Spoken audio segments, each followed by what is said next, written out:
McDowell, President and CEO of Circle of One Marketing. We're a full-service marketing agency here in South Florida. And today, I want you to know this is my outfit. This is my artistic outfit. You can't see, but I have on gold high tops because I'm trying to be super cool and artistic today. So, and the reason is because we're going to talk about art today. We're going to talk about the art of transformation. I was raised in a household with art, performing arts, visual arts, dance, everything. So I love the arts, and I'm very grateful to be here with one of my very favorite clients, Dr. Willie Logan, to talk about the art of transformation in Opa-locka. Hi, Dr. Logan. Hi, Suzan. How are you? And clearly, let me just say for your listening audience that in your household, clearly they had fashion as well as they had literature because the art of transformation was coined by you. Thank you. And clearly you are in an art outfit this day looking gorgeous as usual. I'm in an art. Oh, by the way, this is a Tatiana Gabriel. Just, this jacket was specially made. Anyway, okay, so we start the show. Just going to be a conversation, 30 minutes, and I'm going to ask you, we're going to get all up in your Kool-Aid, Dr. Logan. Okay. So my first question is, tell us about your story. Start from the beginning. Well, I'm a local native. My grandparents moved here in 1920 from a farm in South Georgia, as many Black migrants, or as many migrants. They followed sisters and brothers and relatives of theirs for a better life, more economic opportunity, and to leave what then was a very racist and limited opportunity. And my mother, they did return back to the farm during the Depression, but she, once finishing her studies, returned to Miami to find work. I was born in 1957, one of the first Black babies to be born at Mount Sinai Hospital, the old building. My mother worked for Jewish doctors, and so fortunately she got that privilege. Because the Black wing of Jackson or the Trust was not open until 1959. And that's when Thelma Gibson worked there. Exactly, exactly. So I went to public schools. I grew up with two loving parents in a very much segregated community I thought was Opa-locka, but it was Southern Miami Gardens. I always thought we were rich or upper middle class. I mean, we had a car, we had a TV. I had my own bedroom. I had a bathroom. You weren't missing anything. I was not missing anything. And though there was everything in the neighborhood, there were the people who were unemployed. There were the people who had businesses. There were the people who were teachers and the ministers and the barbers, et cetera. But we all lived together, and we all lived rich lives, regardless of whether or not there was not a lot of food on the table or you had hand-me-down clothes, because people were loved, people cared for each other. Teachers would stay late to make sure you were able to. That's your basis. That's your basis of understanding. And so a good, solid this idea that a community is important and that we have all an obligation to give back and to bring people along is the environment upon which I grew up in, and so it was a very loving, very nurturing environment. And then there was integration, and when I think back on my life, those were the most traumatic times of my life. Those were the times where if there was a possibility to sow doubt, it was during those years, and it was the years where I first experienced racism. Wow. And I first begun to see myself as possibly different. And I think part of that, when in my neighborhood, teachers always says you're smart, you're bright, you're going to go on to be president or be, a doctor or whatever the case may be. When I got to Miami Lakes, I was told that if I wanted to be something, I had to play football or basketball, that I shouldn't be taking these tough courses because I wasn't prepared to do it. And there was limitation after limitation after limitation after limitation. There was no encouragement other than to entertain them.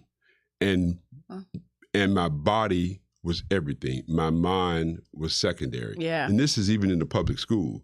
And then all of a sudden we had an opportunity because, certain folks were attracted to us of the other race, but only in a very physical and a very limited way. And so being used, being taken advantage of, being invited to the house only for a single purpose or to be you mean like shown, to serve with love? Yeah. And so all of a sudden, you became a physical being. An object. Yeah, an object. Prop. A prop. And I would say... We have a Black person. Yeah, and I know women experience that a lot from, that's just a men gender, mainly, and it doesn't matter what the color of the man is. But as a boy, as a young adolescent, I had never experienced that Yeah. until integration. And I dropped out of high school because the coach told me that if I didn't play offensive end, I would never go to college and never become anything. But other than I did, and so my mother always thought football was barbaric. She didn't want me playing football. My father, loved sports, and he encouraged and supported me in it. But she always thought it was barbaric, and so. But they both always told me that I was going to college, and that was not a choice. And they never linked college to football or sport. So you're like, what are you talking about football? What does that have to do with my mind? My mother thought that football would keep me from going to college or being successful in college it sounds or like coming out with a degree. And so I quit. Not only did I quit the team because I thought, well, this man clearly doesn't know what he's talking about and has no appreciation for why. I was playing the game not to go to college. I was playing the game because I was a damn good quarterback and I loved playing the position and I was good at it. You were the quarterback? Yeah, but they weren't quarterbacks in the 1970s. Just now I know why you're such a leader. Just like as you know, there weren't black mayors or mayors of any kind at 22 years of age. And so that led me not only to... So wait. Don't skip past that. No. It not only led me to drop out of high school, but it led me to make a deal with my parents that I would enroll at Miami-Dade that's 2 summer sessions, and that if I was successful, they wouldn't force me to go back to high school in 12th grade, that I would go to night school and pick up the 2 courses I need to get my high school diploma. But by the time my high school graduating class finished in 75, I would already have my AA. And that's what happened. Those people did not see you coming. And that's what happened. And I went on, instead of graduating, I went on to enroll in May of 1975 at University of Miami, starting my junior year. And it helped me to finish college in 2.5 years. Hence, I had worked 2 years before I ran for mayor and won at the age of 23. That story is a story into itself. I had 5 jobs between the time of graduating. You're not a Jamaican, and you still have 5 jobs. Well, 5 different jobs, and partly because whether it was working for a large, international company or whether it was working for a local company, whether it was working for the state of Florida, I could not be an employee. I was too much of my work ethic Free spirit. Yeah, too much. Well, not just a free spirit. My work ethic was as such that people thought that I was either trying to make them look bad, doing too much, taking on things that weren't in my space of responsibility or jurisdiction, because I saw things need to be done that I could do, and I realized that I needed to start my own business, and that really came to fruition when I started volunteering at the NAACP, the Opelika Civic Club, which led to me volunteering for the Democratic Party, which led to me getting involved in the Draft Kennedy movement when he challenged the former President Jimmy Carter for the Democratic nomination. That taught me that all throughout the state of Florida, no matter where I went to campaign, there were 3 leaders. Oftentimes, it was one and the same person. There was the minister, there was the undertaker, and there was the president of the NAACP. Oh, wow. There were no elected officials. The only entrepreneur was the undertaker. Oh, wow. The only leader was the minister. At that time, there weren't even black principals because they had integrated all the schools. And so the black high school principals who were leaders, or the black band directors or coaches who were leaders, had now gone to be assistant coaches because they had integrated the schools or gone on to retirement. And so I found that very frustrating. And when Kennedy announced his candidacy, I wasn't interested in moving to D.C. or Boston, or for that matter, going to Iowa in the early states. And so I decided to stay home. And I was complaining about the fact that there were no black elected officials, no leaders. And Michael Abrams, dear friend, still a leader here in Dade County. He's gotten old like me, but that we're thankful and grateful for having a long life.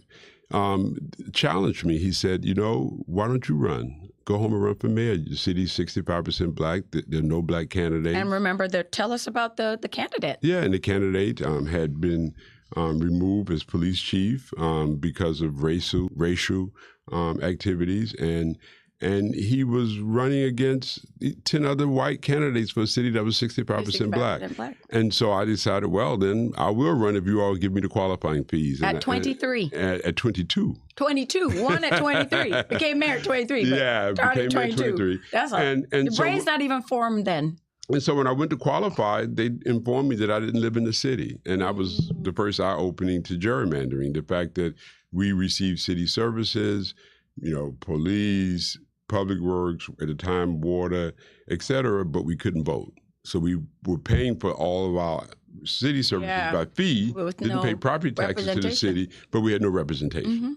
And hence was why we had to integrate the parks, et cetera, back in the 70s. So I went home and told my mother, and she says, no problem. She called in Helen Miller, she succeeded me as mayor, dear friend of my mother, and she said, you go see Helen Miller, and she'll get you a place to stay in Opelika, and then you go back down there and you qualify. Because at the time, there was no... So the current mayor, did you say Helen Miller was the mayor? No, she was not the mayor. She succeeded me. She came after me. Oh, she came after you. Okay, yes. So you went to her. I went to her. Okay, gotcha. And I said,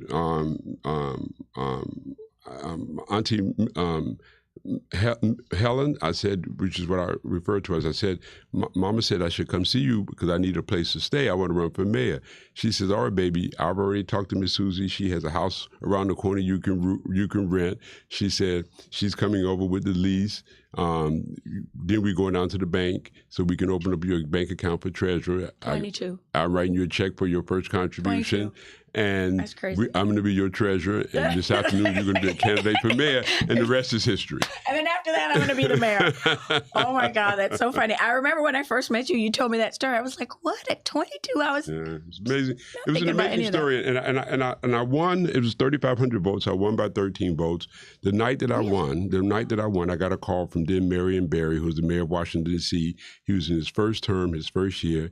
He said, I hear you now, the youngest mayor ever elected in the United States, and you happen to be a brother. He says, look, me and Maynard Jackson from Atlanta and Bradley from L.A. and Jane Byrne from Chicago are meeting with the president and the vice president and Jody Powell, his chief of staff, tomorrow in the East Room of the White House, and we want you to come as our special guest. So the day after I was elected, I flew to Washington, had a Washington, D.C. cop with a police escort to take me to the White House. No way. And then here I was sitting in the meeting with the president talking about urban policy, and I was like a month over 23, and I hardly knew what an ad valorem tax was. Oh my God! You just were smart enough to take it. You took a dare. You were brave. And it demonstrated to me what my parents and what I had learned prior to integration, that the world was an oyster, that all you had to do was figure out a way to show up, to open it, show up, take that opportunity, and then do the best with it. Unlike what I learned when I was in high school, or quite frankly, my experience in many ways at the University of Miami, which was always trying to redirect me to do something athletic or performative, and did not recognize my potential.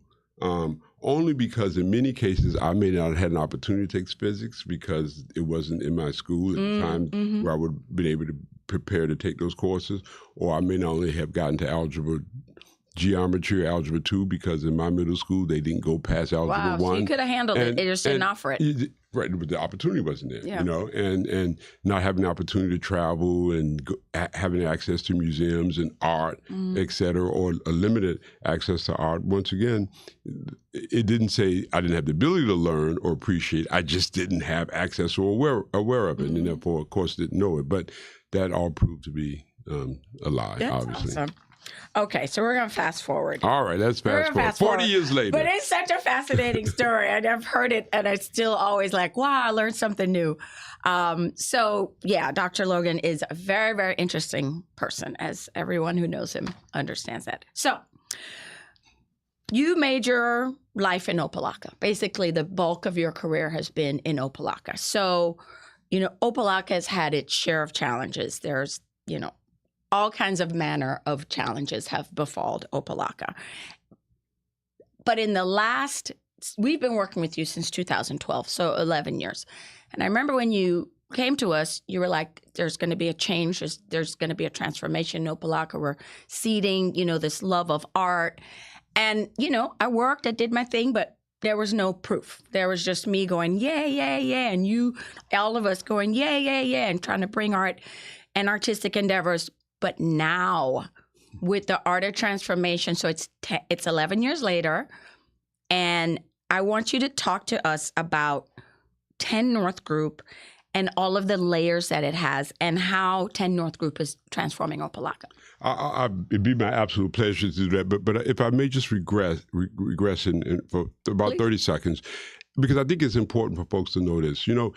People make it seem, or the masses or the media makes it often seems like Opelika is unique with its challenges.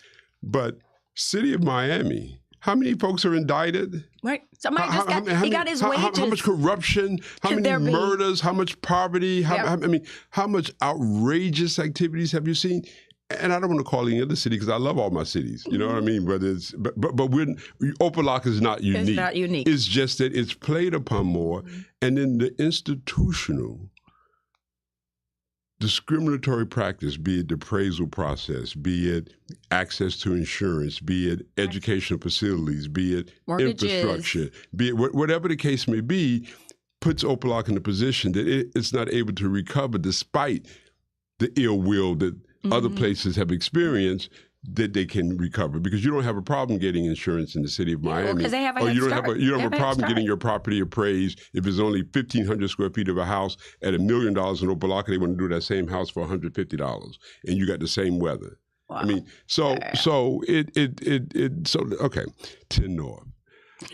I think what has happened is that the first 20 years of my career I spent in public policy. And as an elected official, and I recognize there are real limitations on what you can do unless you're the executive, the governor, maybe the mayor, maybe the president, or you're the leader of an institution within that body, like the House or the Senate. The private sector, quite frankly, is a lot more impactful. Because one, it's not a collective decision. You can actually make things happen. You have a lot more liberty in terms of how you go about doing things, and you don't have to disclose things every second of the way, which is to protect the public and is in the public's best interest. But it puts limitations. If all of your competition know what you're going to do, or how you're moving, or what you're talking to, or who you had dinner with, or whatever, so then of course it's very difficult. So the private sector has been a very effective way, and 10 North have taken advantage of that. Even though we're a not-for-profit organization, we function as a business. We have a model that is important to have a strong balance sheet, because if you have assets, when you sleep, you're making money. When you're working, you're making money. And it's important to do that. It's also important to have regular income. And we use that in order to derive additional assets, and those assets are sometimes human assets, they're art, it's land or property, et cetera, equipment, but we also use that in order to provide programs, services, and to attract other resources for the community. 10 North Group signature activity is real estate development. We build affordable housing. On Monday, during Art Basel, we are revealing through both a press conference as well as a workshop and a video, the development of a 1,000 unit mixed income, mixed use development in downtown Opelika, amassing over about 6 blocks to be fully developed in the next 5 to 6 years. We hope groundbreaking to begin sometime towards the end of next year. It's a very exciting opportunity. It is exciting. It's all around the Tri-Rail station, and we're doing it in both the Moorish architecture, but as well as the contemporary and environmental methodologies that create a special place and a unique place, and also an affordable and energy efficient place. So we're very excited about that, and that's part of what we think. Opelika's the next frontier, and that's what we think real is estate. Part of the transformation. Opelika will have the only Tri-Rail station in the downtown area that goes directly to downtown Miami, and it'll get you there in 20 minutes. Wow! And so why wouldn't you want to live in Opelika? You don't have to get back in your car to fight that traffic on I-95. So we're very, very excited about that. But we're also excited about what we do with families and kids. We We have after-school programs in many of the elementary schools as well as the middle and high schools throughout District 1. Shout out to Nakia. Yes, shout out to Nakia Bowling. Shout out to Steve Gallen, Shout out to our Dr. school board Gallen. member, because he ensures that those facilities that are there for the public are accessible to those families and those kids so they can have enrichment activities. And he and Nakia and the rest of our team have been a wonderful team in making that happen. We're also very excited about the fact that we help small businesses. So the Formula One Business Fund. Yes, and so the Formula One Business Fund, through our Community Development Fund, Truist Bank, and others have stepped up to help us to fund that. We provide small business loans as well as technical assistance to businesses. One of the things that we're hoping to do as we begin to create about 50 to 75,000 square feet of commercial and retail space is to use that program to assist businesses to incubate and to have a place to operate from. We think that Opelika will be a representation of the African diaspora, just quite frankly as Miami is, but much more in a ethnic, architectural, cultural expression. Rich African culture. Yeah, exactly. Yeah. Because, when you think about Brazil, when you think about Colombia, when you think about Cuba, when you think about Haiti, when you think about Jamaica, when you think about Trinidad, you think about all these places, these folks came part of the slave trade.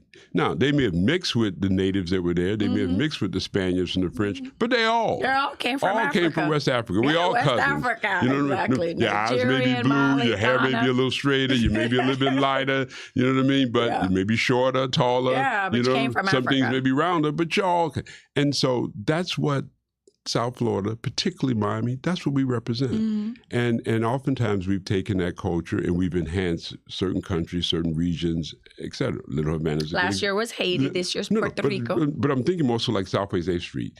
Okay, I see. There's Little Havana. Yeah. So Opelika could be Little West Africa. Oh, Little West Africa. And part of that, you have the Moorish architecture. To put that into all of them. Yeah, you have the Moorish architecture. Awesome. Our name is 10 North Group. We're 10 miles north of Miami. We're 10 degrees north of West Africa. Wow. And so once again, we're building a brand. We're building. We are parlaying on what makes Miami and the greater Miami great. Yeah. That we have unique experiences, unique communities, because we are a world global space and city. And so Opelika has a special place in that. And it always has. And we now need to build upon it by public placemaking, by providing decent and affordable housing options, entertainment, and clearly with Amazon and what's happening at the airport and what's happening with industrial parks, south of that, the employment opportunities are there. And then, we are a gig community. We are a bunch of entrepreneurs. And one of the things that we intend to do is create space where people who don't necessarily need an office, but can come together, such as part of what Wynwood originally started at. Yeah, people can come together and figure out how to create economic opportunities for themselves and their families and each other. So I know that you have been traveling the world because you have fallen in love with the art world. Obviously the art of transformation when we started. So tell us about your love of art. Tell us about your travels, and then tell us about the art of transformation in 5 minutes. In 5 minutes. All right. Well, I love to travel. I'm leaving January 10th for Abidjan, where I have an apartment. I choose to use that as a base in January because that's where the African Cup is. We're collaborating with a university there. One of our artists in our collection, Kanate, has made the largest African flag, which will be displayed on the football field at the opening. We hope to bring that flag to Miami. We have not yet talked to FICA and the folks who are doing stuff here, but we hope that flag finds its way in Miami when the World Cup is here. We also are working to bring an exhibition of African soccer players, football players here during that particular period. Perfect. So we're very excited. So I've been traveling to at least 8 or 9 countries in Africa each year, several countries in the Caribbean and South America. I'm spending 5 to 6 months a year abroad. Part of this is building relationships. Part of this is helping people to understand what we have in our collection so we could rent the largest collection. The largest collection of African and African diaspora in the state of Florida. And That's a big deal. And it's significant. A big deal. And we have representation of artists that many have heard of, but you can find them at the Met, you can find them at the Louvre, you can find them at all the extraordinary, important international galleries and museums across the country. And we give access to all of this for free, and it's all in the hood. We believe that when people talk about their life experiences and they're similar to the people in neighborhoods who don't have access to it, that it's unjust. And because that art changes. Because art changes. Look, yeah. I am who I am, not only because of my parents and all the people who contributed, but part of what they contributed was contributing art and culture to me. Yeah. My parents sent me to Europe when I was 20 years old to spend some time with an uncle who was in the Air Force. And so I had the opportunity to see the world from a different perspective. I went to plays, concerts, spoken word when I was in middle school. When you were 20? No, when I was in middle school, 12, 13. My teachers took me. The school would take me. Yes. You know, and so... So it was really high school that you lost your way, or they lost you. Right. But as soon as I went to night school at Carroll City, I had a government teacher to take me to Washington on the bus to see the Watergate hearings. And that was night school. But it was a black teacher at a black school. That was the difference. This person who believed in you. And it was a person... And who wanted to give us opportunities, and who knew giving us those exposure would change our perspective on life, would change how we saw ourselves and what we saw our place and where we could do and what we could do. And that you were more than an athlete. And we were more than just an athlete. Performer. More than just a performer. Nothing wrong with athletes and performers because they have their place. And I was a damn good one. They but do. It's not the only thing we can do. It's not all that we could do. We have, So Art of Transformation. I have this schedule right here, so we're gonna start with required reading. So we're gonna try to get through this because now we have 3 minutes. 3 minutes. But start with required reading because that's very hot. That's very powerful.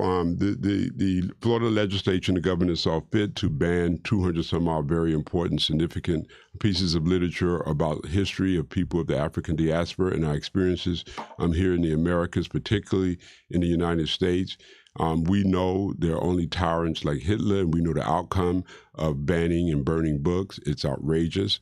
We flipped the coin. We have an exhibition, what we're calling required reading. We're taking the covers, the beautiful artistic covers of those books that have been banned. We're making 3x5 posters. We're creating an artistic maze, and kids can go through this maze, and adults can go through this maze. They can see this beautiful art from the covers of these books. They can put their phone on the QR code, and they can download the books, or they can order the books. We hope this is a campaign that would take off across this country, because these books, and across this world, because these books need to be read by everyone. These experiences impact and touches upon everyone. And so we think required reading is a very important part of our art and culture experience, and using literature to do that. And so we're very excited about that, and we hope that everyone will come and join us in the Sculpture Garden, where we'll be reading to hundreds of kids and invite everyone to come and have a fun-filled day, but also hear and learn about tremendous stories and experiences of people in the African diaspora. That Saturday, December 2nd, it's essentially the launch of Art of Transformation. Yes. Then Sunday is the unveiling of the Garden of Humanity by James Brazil, fabulous Australian designer, architect. He's a lot of things. And then Thursday, there is a wonderful, wait a minute, what's happening on Thursday?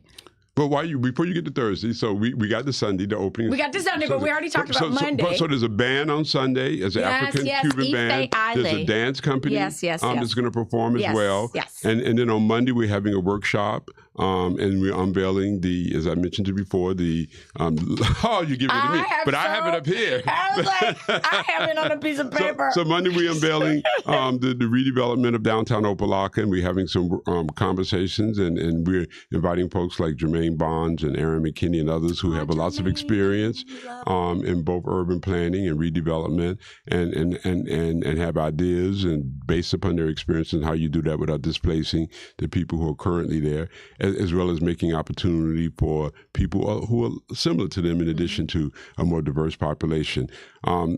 Wednesday, let me just say, on Tuesday, everything is going to be open. We have 30 artists that are showing at the pavilion. They're all from Puerto Rico, which is the country where the place, the island we're highlighting this year. Last year was Haiti.